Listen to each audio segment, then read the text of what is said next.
Bismillahirrahmanirrahim. Assalamualaikum warahmatullahi wabarakatuh. Bismillah, alhamdulillah, wassalatu wassalamu ala rasulillah. Mudah-mudahan kita semuanya selalu berada di dalam rahmatnya Allah. Amin ya Allah ya Rabbal Alamin. Kali ini saya ingin membahas, ada yang bertanya kepada saya perihal gaya nih. Perihal gaya, gaya apa yang dia tanyakan itu perihal gaya 69. Dia bertanya apakah hal itu diperbolehkan di dalam fikih ataupun diharamkan. Sebelumnya mohon maaf sekali ya, jika didengar akan apa yang saya jelaskan, misalkan agak sedikit tabu begitu ya, karena saya membahas hal yang seperti inilah gitu, yang mana bagi sebagian orang mungkin hal ini cukup tabu didengar. Tetapi jangan berpikir negatif, karena apa yang saya sampaikan ini adalah dasar ilmu yang ingin saya sampaikan. Karena apapun itu ya, di dalam beribadah kita itu diatur oleh aturan agama ya, diatur oleh fikih, sehingga tidak ada kehamhaman lagi gitu bagi kita yang belum mengetahui apakah ini diperbolehkan atau tidaknya. Jadi sekali lagi ya, jangan berpikir negatif akan apa yang saya sampaikan ini ya. Apalagi kan saya ini wanita gitu ya, seolah mungkin agak kurang pantas lah kalau wanita berbicara hal seperti ini. Nah, jadi ada yang bertanya sekali lagi kepada saya, apakah diperbolehkan di dalam Islam jika suami istri itu melakukan hubungan seksualitas dengan menggunakan gaya 69?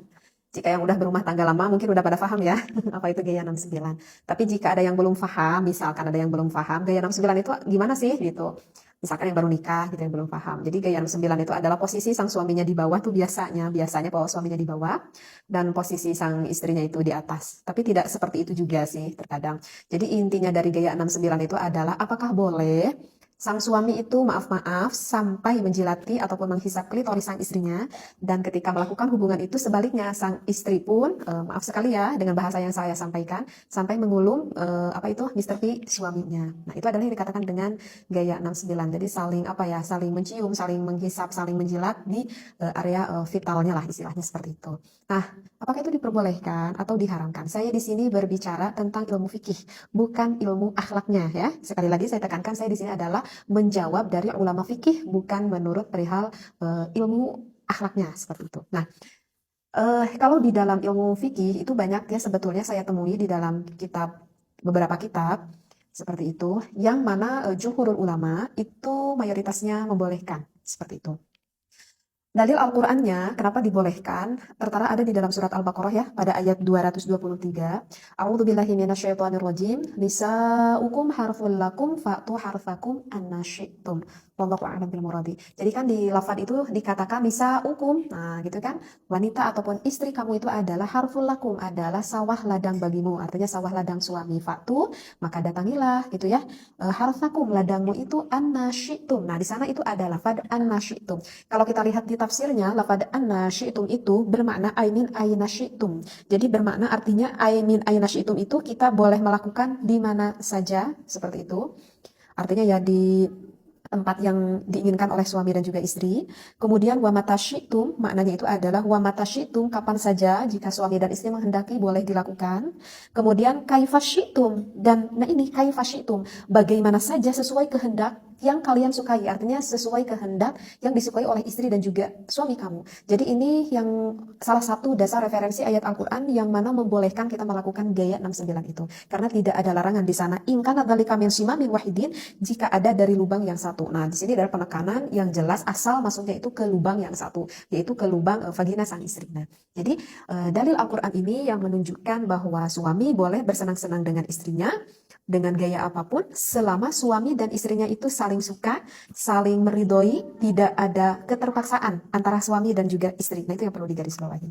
Nah, kemudian saya akan membacakan dari referensi kitabnya ya, berdasarkan dari dalil Al-Qur'an. Sekarang dari referensi kitabnya. Di sini dikatakan watafaqal fuqaha'u, sepakat nih para ulama ahli fikih ala annal jima'a, atas melakukan jima' yahrumu, diharamkan fi halataini, dari kedua keadaan. Ada dua hal yang gak boleh dilakukan berhubungan intim, itu adalah fid duburi, jika suami memasukkan ke lubang belakang ataupun lubang duburnya, wafil haidi, ataupun memasukkan milik suami kepada istrinya ketika istrinya itu sedang berada di dalam keadaan haid. Nah, itu juga yang diharamkan ya, udah jumhurul ulama, itu udah sepakat seluruh ulama. Wa amma masih wahuma, wa amma, dan adapun sesuatu masih wahuma selain dari keadaan dua tadi, yaitu yang dubur dan juga haid, faqad ikhtalafu fihi, maka sesungguhnya itu berbeda pendapat ulama. Oleh karena itu kan saya katakan ini adalah menurut pandangan ilmu fikih, bukan menurut pandangan ilmu akhlak. Faqad qala Asy-Syaikh Zainuddin bin Abdul Aziz Al-Malibari fi Fathul Mu'in, berkata Asy-Syaikh Zainuddin bin Abdul Aziz Al-Malibari di dalam kitab Fathul Mu'in. Di sana kalau para santri ini udah populer kitab Fathul Mu'in ya. Jadi itu kitab fikih yang banyak sekali dipelajari di pesantren-pesantren. Nah, bagi yang pernah ngaji kitab Fathul Mu'in, di sana kita akan menemui faslun fil kafaah ya. Di sana kita akan menemui faslun fil kafaah, bisa dibuka lagi referensi kitabnya. Kemudian kita lihat agak ke bawahnya itu ada tatimatun ya. Ada tatimatun, di sini ada pembahasan yang mengatakan seperti ini.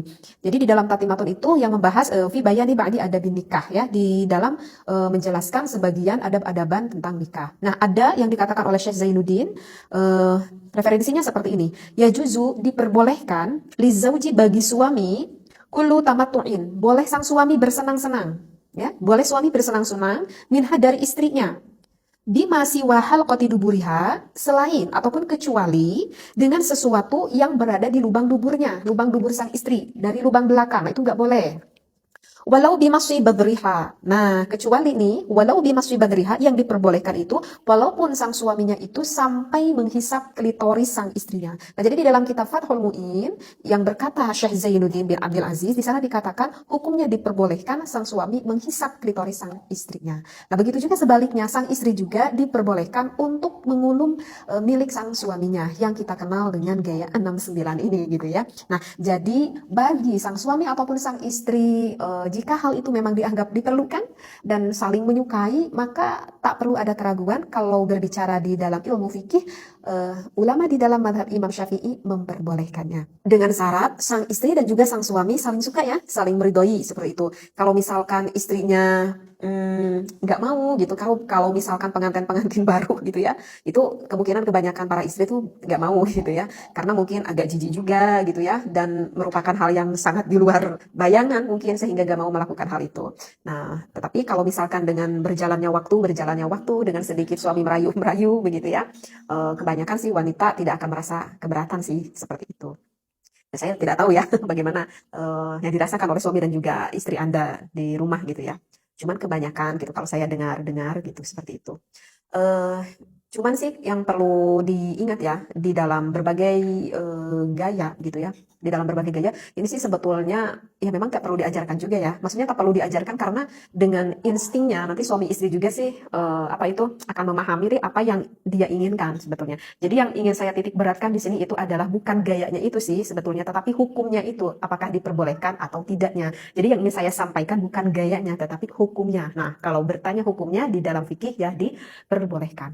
Dan harus diingat ya, wahai para suami dan juga istri, di dalam melakukan berhubungan seksualitas itu merupakan ibadah, ya. Itu merupakan ibadah bahkan yang besar sekali pahalanya. Jangan dikira ini bukan ibadah. Ini adalah suatu ibadah yang besar sekali pahalanya dan banyak sekali kemanfaatannya. Yang namanya ibadah pasti itu akan diawali dengan yang baik, akan diakhiri dengan yang baik, dan dilakukannya pun dengan yang baik pula. Kenapa saya berkata seperti ini? Udah saya terangkan barusan ya, bahwa untuk gaya-gaya hal seperti ini sebetulnya tidak perlu diajarkan gitu ya. Artinya yang baik ini adalah jangan sampai kita mengetahui akan posisi ini, gaya ini dari sesuatu yang diharamkan oleh Allah.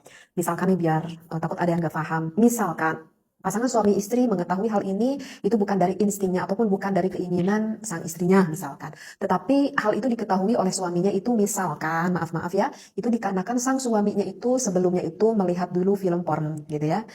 Paham ya maksudnya film porn. Jadi kalau misalkan sang suami mengetahui ini dari film porn, berarti kan yang dia ketahuinya itu bukan dari hal yang positif. Artinya yang dia ketahui itu dari hal yang negatif. Maka itu tidak akan menjadikan sebuah ilmu. Dan apakah akan mendapatkan efek negatifnya? Ya, akan mendapatkan efek negatifnya. Karena terkadang ada yang bertanya juga kepada saya itu seperti ini, apakah boleh nih bagi suami istri karena agar menambah ilmu, dia berniatnya baik nih, ingin menambah ilmu, bagaimana sih gaya-gaya gitu ya, ataupun dia ingin mendapatkan gairah seksualitas dari sang suami dan sang istrinya, tapi aku lihatnya sama istri kok bareng-bareng gitu kayak kata suaminya. Apakah itu diperbolehkan atau tidak? Maka jawabannya itu adalah tidak diperbolehkan, walaupun sang suami dan juga sang istri melihatnya bareng-bareng, walaupun punya niat, perasaannya, niatnya itu adalah baik karena ingin membangkitkan gairah syahwatnya, ataupun bertujuannya baik menurut dirinya karena ingin menambahkan ilmu menurut pemikirannya, tetapi itu adalah apa yang dia pikirkan itu adalah mencari dari hal yang diharamkan. Maka sesuatu yang dicari dari hal yang diharamkan oleh Allah, maka hasilnya pun nanti tidak akan baik. Berbeda dengan saya mengetahui misalkan posisi ini gitu ya. Misalkan